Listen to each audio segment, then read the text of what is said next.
Assalamualaikum warahmatullahi wabarakatuh. Apa kabar Bang Nuim?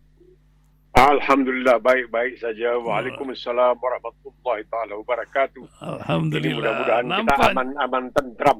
aman-aman, tentrem, dingin-dingin, sedap di sana ya. Ya, tapi di sini nih, hangat-hangat, wah, ada apa-apa ya, ngeri-ngeri sedap lah kata orang begitu Bang Nuim. Karena luar biasa ini ya, demo yang nampaknya kalau kata halaman muka Tempo pagi ini bisul pecah kemarahan publik. Begitu judul yang ditempel oleh Tempo ya, media Indonesia juga menempel jaga Indonesia menjadi sebuah editorialnya. Kalau hancur ini, wah lebih bahaya. Entah siapa yang bermain di balik ini.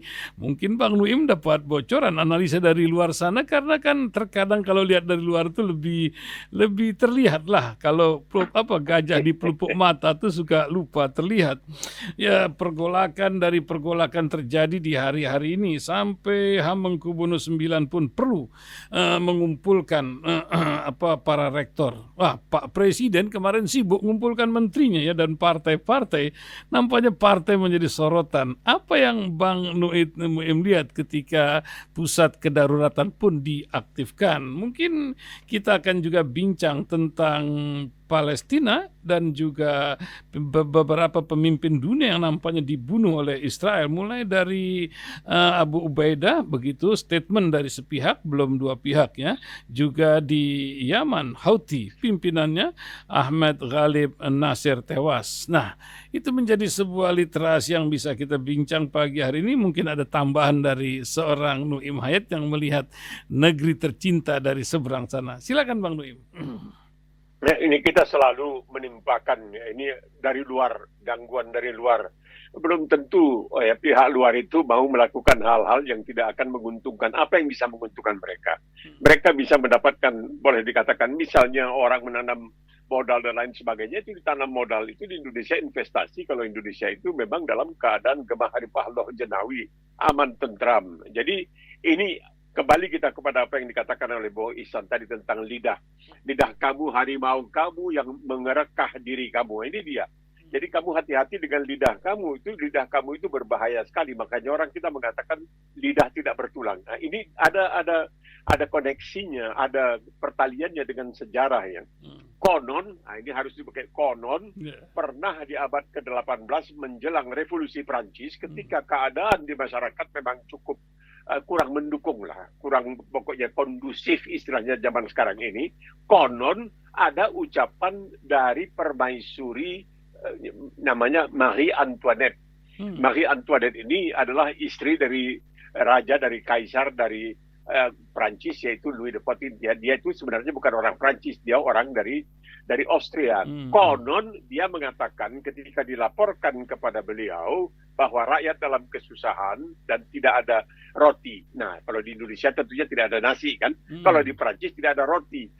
Konon kata permaisuri Marie Antoinette, kalau nggak ada roti makan kue aja lah. Nah, ini menyakiti hati. Ya, bisa-bisa kue lebih mahal dari roti kan. Ini sebagai suatu sindiran. Ya, tapi sebenarnya ini bukan dia yang mengatakan. Ini ada orang-orang yang pintar yang mengatakan putar balik dan lain sebagainya. Kemudian ini dianggap sebagai suatu ketidakpedulian yang berada di atas sana, yang makannya, minumnya, tidurnya semua berkecukupan, tidak begitu memikirkan mereka yang berada di bawah. Akhirnya terjadilah revolusi Prancis, ya itulah gilotin, terjadi ya, penebakan batang leher, pemenggalan batang leher dan lain sebagainya. Itu yang kita lihat dari revolusi Prancis. Ini menjadi suatu pelajaran sebenarnya. Biarpun itu tidak benar dikatakan oleh Marie Antoinette, mungkin ada seorang putri kerajaan, ya putri kekaisaran waktu itu yang mengatakan itu, bukan Marie Antoinette. Tapi lebih enak kalau sekiranya itu dikatakan, oh itu dari Marie Antoinette. Nah, maka terjadilah revolusi Prancis yang kemudian membuat Prancis menjadi sebuah negara yang tidak lagi negara kerajaan tetapi negara republik. Jadi ini yang harus hati-hati. Mulut kamu, lidah kamu itu, mulut kamu, harimau kamu mengerekah diri kamu. Hati-hati. Karena harus dijaga dengan perkataan itu. Nah, sekarang apa yang dikatakan oleh Kapolri, saya pikir masalahnya juga begini. Orang menuntut agar Listio Sigit Prabowo karena sudah terlalu lama, ya, bukan karena apa, terlalu lama dibanding dengan Kapolri sebelumnya, mestinya dicopot. Tapi kalau sekarang Presiden Prabowo mencopot, itu berarti bahwa Presiden Prabowo takluk dalam tanda kutip kepada tuntutan rakyat. Jadi ini susah juga, serba salah. Bagaimana ini? Mau menjarangkan diri, ya menjauhkan diri juga dari geng Solo, barangkali sulit. Nanti dipikir, wah aku tak. Orang mungkin bikin penafsiran macam-macam, oh aku takut, tidak. Tapi apa yang terjadi sekarang ini? Saya berpikir, kenapa menggunakan gas air mata yang atau ya yang sudah daluarsa juga kabarnya. Kenapa menggunakan misalnya peluru karet dan lain sebagainya? Kalau di Australia seperti yang terjadi kemarin juga terjadi demonstrasi luar biasa di Australia ini di berbagai tempat, ya termasuk di Melbourne. Ya, dan terjadi sedikit baku hantam antara golongan yang tidak menginginkan kedatangan orang-orang dari luar negeri, migran terutama yang bukan Eropis lah, dan orang yang membela Palestina dan lain sebagainya, sehingga terjadi sedikit. Nah, polisi di sini menggunakan apa yang disebutkan bukan semprotan air mata, tetapi semprotan cabai. Ini pakai, ya jadi kita kan banyak cabai itu, barangkali cabai pakai cabai merica bisa dibikin semprotan itu, dan itu lebih, ya memang menyakiti mata, tapi tidak akan menimbulkan kecelakaan, tidak akan menimbulkan luka dan cedera yang terlalu besar. Jadi itu terjadi. Ini kan sulit bagi polisi yang selama ini begitu berkuasa setelah mereka keluar dari apa yang disebutkan sebagai angkatan bersenjata, tidak lagi merupakan bagian terkecil dari angkatan bersenjata pada waktu itu. Nah, orang mulai bicara juga mengenai parcok dan lain sebagainya. Orang banyak mengeluh, bayar dan lain sebagainya. Ini menjadi perhatian harusnya oleh polisi juga untuk membenahi diri. Tetapi seperti yang dikatakan oleh banyak orang, tidak pantas kalau sampai terjadi penjarahan dan lain sebagainya. Tapi itu kemarahan yang sangat luar biasa. Kenapa saya begini miskin, kenapa dia begitu kaya? Orang tidak melihat bahwa barangkali orang kaya itu berusaha lebih keras dan lain sebagainya. Yang menarik di sini adalah banyak yang mengatakan bahwa sebenarnya anggota DPR itu bukan mewakili suara dan kepentingan rakyat, tapi mewakili suara dan kepentingan partai. Nah, sebagai contoh, saya mau melihat contoh ya. Ini di Australia sudah beberapa kali terjadi. Karena di Australia ini, kenaikan gaji antara lain anggota parlemen, anggota DPR di Australia ini, itu tidak ditentukan oleh pemerintah atau oleh DPR. Kenapa? Itu ditentukan oleh sebuah badan khusus yang mandiri. Nah, pernah terjadi beberapa kali ketika badan ini memutuskan agar gaji anggota DPR di Australia dinaikkan, Perdana Menterinya membantah, tidak mau. Minta itu dibatalkan. Kenapa? Karena keadaan sekarang inflasi dan lain sebagainya. Bahkan pernah satu kali dalam perdebatan, karena di Australia ini ketika kabinet parlemen bersidang, itu nanti disiarkan ada sesi namanya tanya jawab. Ya, disiarkan televisi, disiarkan melalui radio, dan tentunya diliput ya secara tuntas oleh media. Ketika itu tiba-tiba Perdana Menteri di tengah-tengah sidang yang disiarkan ke seluruh negeri itu, tiba-tiba dia menantang pihak oposisi. Saya mengatakan, saya usul supaya anggota DPR jangan dinaikkan. Ayo, oposisi setuju atau tidak? Wah, oposisi kewalahan. Karena kita tahu, dia terpaksa dong. Dia harus mengatakan, iya kita setuju. Nah, tapi tidak selamanya. Pernah ada seorang pemimpin oposisi yang mengatakan, wah enak saja itu Perdana Menteri. Dia istrinya katanya memang diketahui seorang miliarwan, seorang pengusaha. Jadi dia tidak naik gaji juga, istrinya kita ini yang istri kita nggak bekerja, padahal gaji mereka cukup tinggi. Wah, kita kan kewalahan katanya. Jadi ini terjadi, kita melihat. Nah, itu satu. Kedua, kita seperti sudah pernah saya laporkan bahwa ada seorang senator berusia waktu itu ber-27 tahun, bernama Fatimah Paiman. Dia seorang muslimah asal Afghanistan yang pakai jilbab dan lain sebagainya. Ketika dia berseberangan dengan partainya, partai yang berkuasa yaitu Partai Buruh yang sampai sekarang ini berkuasa, maka dia dikucilkan. Dan dia keluar dari partai tersebut. Tetapi dia tidak kehilangan jabatannya. Kenapa? Karena dia dipilih oleh rakyat. Jadi kalau kedaulatan dikatakan berada di tangan rakyat, yang memilih itu rakyat, bukan partai.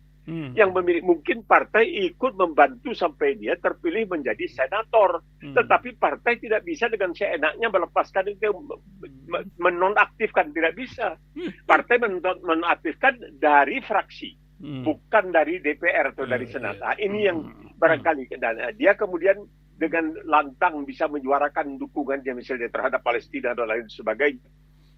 Dianggapnya mewakili dari kehendak sebagian dari mereka yang telah memberikan suara kepada dirinya. Jadi di sini partai itu hanya mengajukan calon. Yang menentukan apakah calon ini dipilih atau tidak adalah rakyat, bukan partai. Makanya partai tidak berkuasa terhadap dirinya. Ini juga harus dipikirkan. Oleh sebab itu memang betul-betul dikatakan bahwa mereka itu adalah wakil rakyat, bukan wakil partai. Ini satu lagi. Ini barangkali dipikirkan. Kalau kita berada di Melbourne, saya pernah menunjukkan kepada seseorang dari Indonesia. Saya katakan, kamu lihat itu, ada foto besar di dekat sebuah restoran Yunani. Oh ya, itu siapa? Itu bukan saja anggota DPR, tapi dia juga adalah menteri. Lah, kok ya dia punya kantor di sini. Untuk apa? Ini penduduk di sini, di dapil daerah pemilihannya, kalau punya masalah dan tidak selesai itu masalah, mereka mendatangi kantor yang ini dia wakil rakyat. Ya, ini bagaimana nih saya tolongnya begitu. Jadi dalam hal ini, misalnya pihak administrasi kenegaraan begitu ya, itu juga jadi agak ngeri kan, harus berhubungan dengan anggota DPR ini karena inilah. Jadi di sini kita melihat bahwa memang wakil rakyat itu betul-betul memperjuangkan kepentingan rakyat, bukan kepentingan partai. Nah, inilah yang harus menjadi pertimbangan. Nah, ini masalahnya sekarang ini. Kalau kita melihat dengan apa yang terjadi sekarang ini, ada seorang lulusan Universitas Harvard. Nah, ini Harvard ini kita tahu kan, bertengkar dengan Donald Trump, tapi Donald Trump tidak berhasil. Ya, dia bertahan terus dan ya dibanggakan sekali. Ini Harvard ini dibanggakan sekali karena ini universitas tertua di Amerika Serikat. Dan sering dinilai sebagai yang terbaik di Amerika Serikat. Nah, salah seorang lulusannya adalah Muslim yang bernama Sadaqat Qadri. Ini menarik sekali ini, Sadaqat Qadri. Dia jadi orang yang ahli dalam soal duniawi dan ukhrawi. Masya Allah. Duniawi dan ukhrawi, soal dunia dan soal akhirat. Bapaknya Muslim, ibunya orang Finlandia. Nah, dia menulis sebuah buku tentang sejarah syariat. Kenapa katanya? Begitu banyak penguasa di dunia ini, pemerintah di dunia ini yang tidak mau syariah. Karena syariah ini membebani mereka. Lah, maksudnya apa? Begini, dia berikan contoh-contoh. Ketika pemerintah mau dalam sebuah, misalnya khilafah lah katakan. Ketika khalifah mau menaikkan pajak, para alim ulama mengatakan tidak bisa, itu membebani rakyat. Tidak bisa dia bikin apa-apa. Dia nggak bisa. Dia terpaksa dengar. Dia terpaksa nggak bisa. Itu membebani rakyat. Itu tidak dibolehkan. Begitu.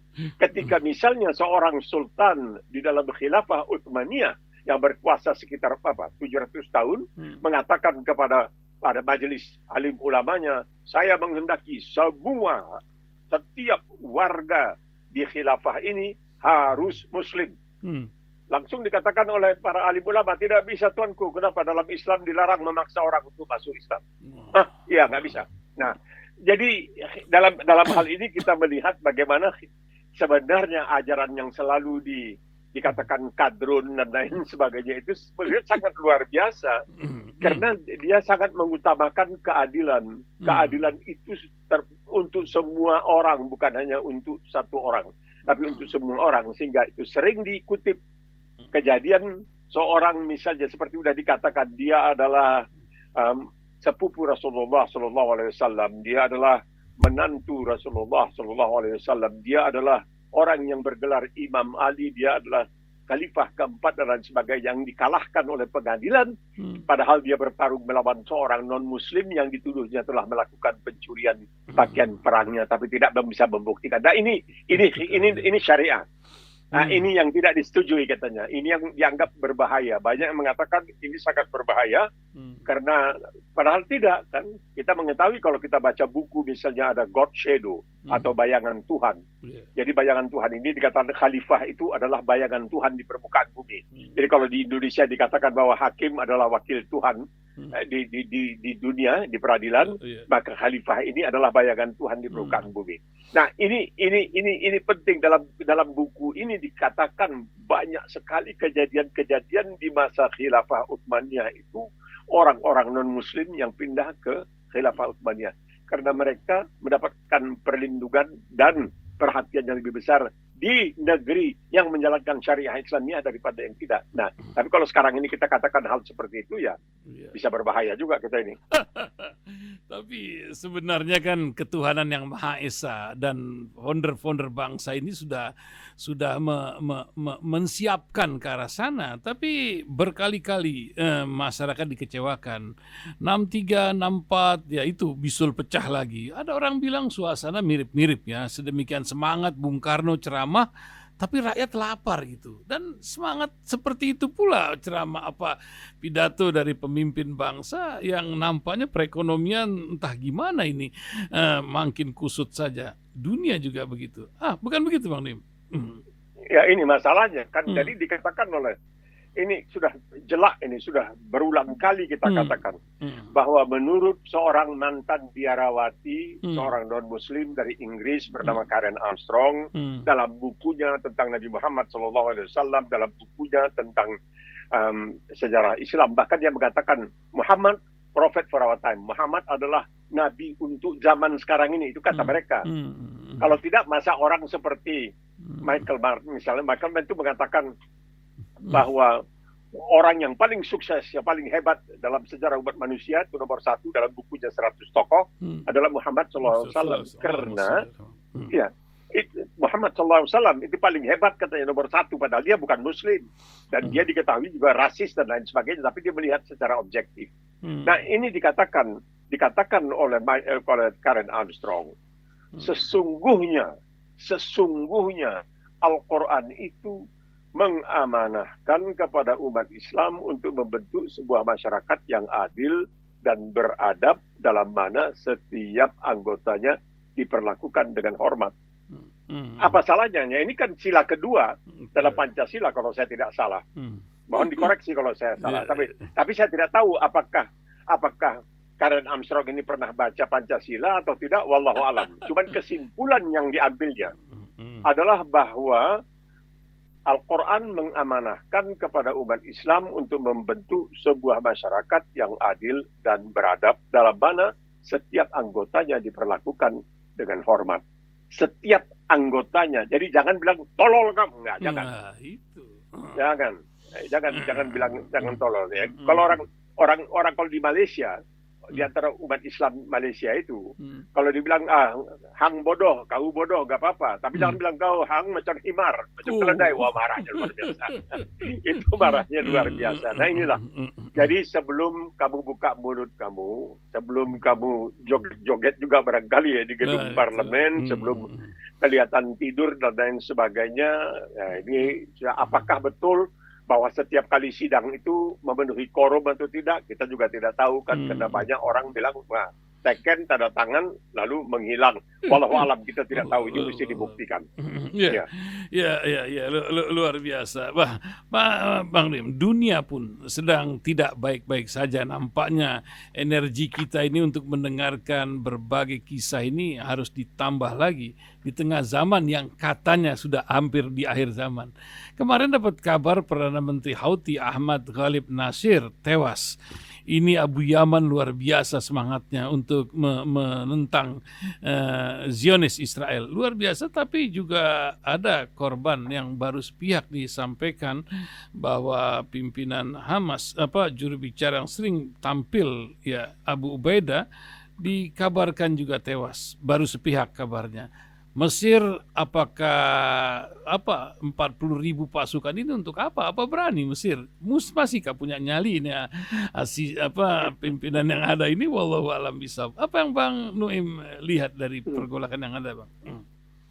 Ya, betul memang Abdul Fattah al-Sisi ini dianggap betul-betul sebagai ayam yang tidak bertaji, yang bacul. Kita mengetahui bahwa almarhum Anwar Sadat itu pernah pergi ke Israel dan pidato di depan Knesset, yaitu nama parlemen Israel, dan memulainya dengan ayat-ayat Al-Quran dan lain sebagainya. Tapi sekarang ini Mesir tidak bisa berbuat suatu apa, karena desas-desus yang beredar adalah bahwa Amerika memberikan $3 miliar setahun kepada Israel $1,5 miliar kepada Mesir untuk menjaga agar Israel tetap aman dan lain sebagainya. Tapi begini, Bung Ihsan, kita tidak bisa lagi heran.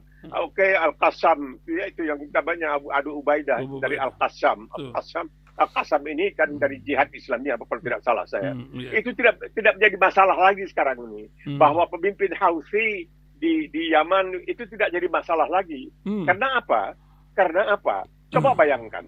Bagaimana seorang Abu Mazen yang jadi pimpinan PLO bagaimana dia sekarang ini tidak bisa menghadiri sidang umum Perserikatan Bangsa-Bangsa. Nggak tahu kalau Presiden Prabowo akan jadi atau tidak, wallahu alam, dia sudah membatalkan kunjungannya ke Tiongkok. Tapi begini masalahnya, bagaimana mereka bisa tidak mengikuti sidang PBB? Mungkin kalau pakai Zoom sekarang bisa ya dan lain sebagainya. Ini menunjukkan bahwa sebenarnya Israel itu tidak akan mempedulikan siapapun di permukaan bumi ini. Kecuali barangkali Amerika Serikat. Nah, bagaimana? Di Amerika sekarang berlaku satu hal yang aneh bin ajaib. Apa, Bang? Seseorang di Amerika dibolehkan meludahi bendera Amerika. The Star Spangled Banner, istilahnya. Star Spangled Banner, bendera Amerika. Seseorang itu boleh membakar bendera Amerika. Tapi jangan coba-coba meludahi atau membakar bendera Israel di Amerika, saudara bisa ditangkap. Jangan coba-coba menyerukan pemboikotan terhadap Israel di Amerika, saudara bisa ditangkap. Nah, dengan kemanjaan seperti ini, maka tentu saja Netanyahu tidak akan mempedulikan siapapun. Dia juga tidak mau mendengarkan apa yang dikatakan oleh rakyatnya sendiri. Jadi dia bebas melakukan. Lihat bagaimana banyaknya anak-anak yang tinggal pulang dengan sulit disebabkan oleh. Dan dia mengatakan, nggak benar. Itu tidak benar. Itu bohong semua. Dan orang terpaksa menerima. Tidak berani. Karena apa? Seakan-akan melawan Israel itu sama dosanya seperti orang yang durhaka terhadap Allah Subhanahu wa Ta'ala, terhadap Tuhan. Jadi orang diam saja. Ya, ada orang ateis baru paham kenapa dibikin neraka sama Tuhan. Oh, ada orang macam begini. Dan menyentuh keimanan, akhirnya mulai berreligius gitu. Bukan begitu Bang Nuim juga melihat orang-orang yang terbuka? Iya. Betul. Jadi kita melihat keadaan dunia ini kepincangan yang sangat luar biasa, dan ini terjadi di abad ke-21. Yang menariknya sekarang ini adalah bermunculan di Amerika, sudah beberapa kali dilaporkan ini, dikatakan bahwa ini adalah mungkin kendaraan antariksa yang tidak dari bumi kita ini. Entah dari mana datangnya. Mereka mulai melakukan peninjauan terhadap kita. Tempatnya entah jauh di mana. Jadi banyak orang yang mengatakan, ya bukankah Allah SWT mengatakan dialah yang menciptakan langit dan bumi dan apa yang ada di antaranya. Nah, bumi ini kan, langit ini dimaksudkan cakrawala, jagat raya dimaksudkan universal dan sebagainya. Nah, ini merupakan satu pertanda barangkali ya sudah kita menerima ini kenyataan, dan mudah-mudahan menjadi kenyataan, dan ini akan menyelesaikan persoalan kita seluruhnya di permukaan bumi ini. Insya Allah. Insya Allah. Allahu Akbar. Bang Nuim, besok kalau tak salah ini 9-10 Rabiul Awal. Sekarang 9 Rabiul Awal, bulan-bulan Maulid, ketika Rasulullah menjadi pengingat kita, tahun gajah kalau orang sebut bilang. Ini apa yang Bang Nuim bisa kasih sebuah literasi menyangkut kecintaan kita kepada Rasulullah SAW, makhluk yang luar biasa, yang hari-hari ini menjadi pengingat kita di tengah bulan September Indonesia yang nampaknya menjadi sebuah cerita lain, karena kan di September ini banyak kisah di negeri kita juga, Bang Nuim. Mungkin 2 kisah ini bisa Bang Nuim sampaikan, Bang. Silakan. Ya, yang pertama ini adalah bahwa menurut banyak sejarawan bahwa Rasulullah SAW lahir pada tanggal 12, jadi hari Jumat ya. Jumat ya, bentar. Tanggal 12 Rabiul Awal, hari Jumat. Bahwa di tahun gajah, bahwa Abraha yang mengirimkan gajah. Nah, ini menariknya begini, orang-orang yang pinter itu pernah menggugat. Mana mungkin katanya ada bala tentara gajah katanya. Alam tara kaifa fa'ala buka sabil fil. Mana mungkin katanya. Nah, dia tidak tahu bahwa jauh ratusan tahun sebelum Abraha bawa gajah ke daratan Arab, itu namanya Hannibal dari Al-Qartaj. yang sekarang ini adalah Tunisia, itu bawa gajah untuk menyerang Roma. Nah, jadi inilah karena tidak tahu sejarah kan, tidak mengikuti sejarah, makanya Fadlizon bilang mau nulis sejarah lagi, tapi nggak tahu sejarah yang kayak apa ya. Nah, ini menarik bahwa beliau dilahirkan pada tanggal 12 Rabiul Awal tahun gajah, bahwa beliau melakukan hijrah pada tanggal 12 Rabiul Awal, bahwa beliau wafat juga pada tanggal 12 Rabiul Awal. Itu sejarah, ada sejarawan yang membuat catatan seperti ini. Nah, menariknya ketika beliau masih berusia 6 tahun dan beliau dibawa ke Madinatul Munawwarah oleh ibunya Aminah. Itu ketika ibunya sudah betul-betul sakit parah, memeluk katanya sang Muhammad SAW berumur 6 tahun dan mengatakan kepada beliau, "Ya Muhammadu, kun rajula." Muhammad, ubah dunia ini. Begitu. Jadi apa yang dilakukan oleh Muhammad SAW, makanya dia dibenci habis-habisan di Mekah itu. Bukan karena dia ingin memperkenalkan tauhid saja, bukan. Tapi dia menuntut kesetaraan yang tidak ada di zaman jahiliyah itu. Kekejaman, kesenjangan yang sangat luar biasa. Yang kayanya luar biasa, mobilnya entah berapa, bukan mobil lah, zaman dulu unta ya. Untanya berapa banyak, sekarang mobilnya entah berapa banyak. Itu orang sementara banyak yang miskin, barangkali kerakap di atas batu, hidup segan mati tak mau, kata orang Melayu. Nah, ini dia ditugasi amanah dari almarhumah ibunya. Ya Muhammadu kun rajula. Namanya saja sudah luar biasa. Nama itu aneh bin ajaib waktu pertama lahir pada 12 Rabiul Awal. Karena oleh kakeknya diberikan nama Hamim Dal. Itu yang diambil katanya dari kitab-kitab suci umat Yahudi zaman lalu. Hamim Dal. Tapi ditambah dengan Mim Hamim Dal. Jadi Muhammad. Jadi orang yang menjadi panutan begitu. Dan wafatnya juga pada tanggal 12 Rabiul Awal. Jadi ada satu keistimewaan pada tanggal itu. Cuma ada juga ulama yang mengatakan jangan dibesar-besarkan, itu nanti bisa menjadi bid'ah. Kita tidak menginginkan itu terjadi bid'ah dan lain sebagainya. Kalau di Arab Saudi setahu saya tidak pernah dirayakan karena itu dianggap bid'ah. Tapi salah satu ayat ini sebagai penutup ya, kita sudah 5 menit. Salah satu ayat yang betul-betul barangkali perlu menjadi pertimbangan kita ya, dan sesuai dengan keadaan kita sekarang ini yang disampaikan kepada Rasulullah SAW adalah surah dari Al-Humazah 104. Allah berkata yang artinya celakalah bagi setiap pengumpat dan pencela. Ya, ini yang mereka yang bilang kadrun dan tali dan sebagainya ini. Celakalah bagi setiap pengumpat dan pencela yang mengumpulkan harta dan menghitung-hitungnya. Dia mengira bahwa hartanya mengekalkannya. Tidak sekali-kali. Sungguh dia akan dilemparkan ke dalam Humazah. Jadi Hutamah ini adalah nama neraka kan. Dan tahukah engkau apakah Hutamah itu? Yaitu api Allah yang dinyalakan. Yang sampai ke hati. Sesungguhnya api itu ditutupkan atas mereka, diikat pada tiang yang panjang. Jadi hati-hati. Ketika buka mulut, apalagi kalau saudara mengaku sebagai, tapi bukan sebagai wakil rakyat ya, wakil partai sih, jadi bukan juga dia. Jadi mestinya partainya yang ditegur hal itu. Ya itulah peringatan yang dapat kita sampaikan.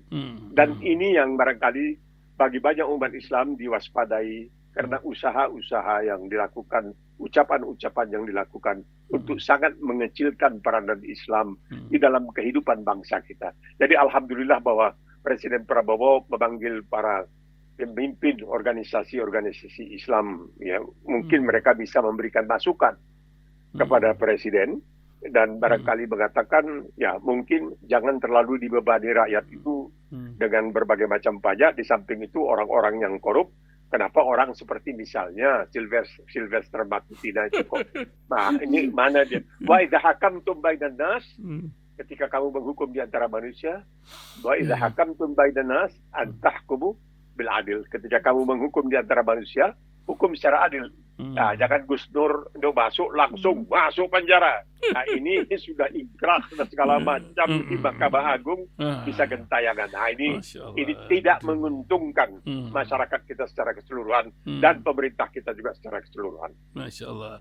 Bang Nuim, waktu pula memisahkan kita. Semoga kita bisa bertemu kembali di hari Senin mendatang. Insya Allah. Insya Allah. Terima kasih Bang Nuim Bang Nuim Hayat. Semoga Allah memberikan keberkahan, kemanfaatan, kesehatan dan macam-macam lainnya di tengah perantauan di negeri seberang. Assalamualaikum warahmatullahi wabarakatuh, Bang. Waalaikumsalam warahmatullahi wabarakatuh.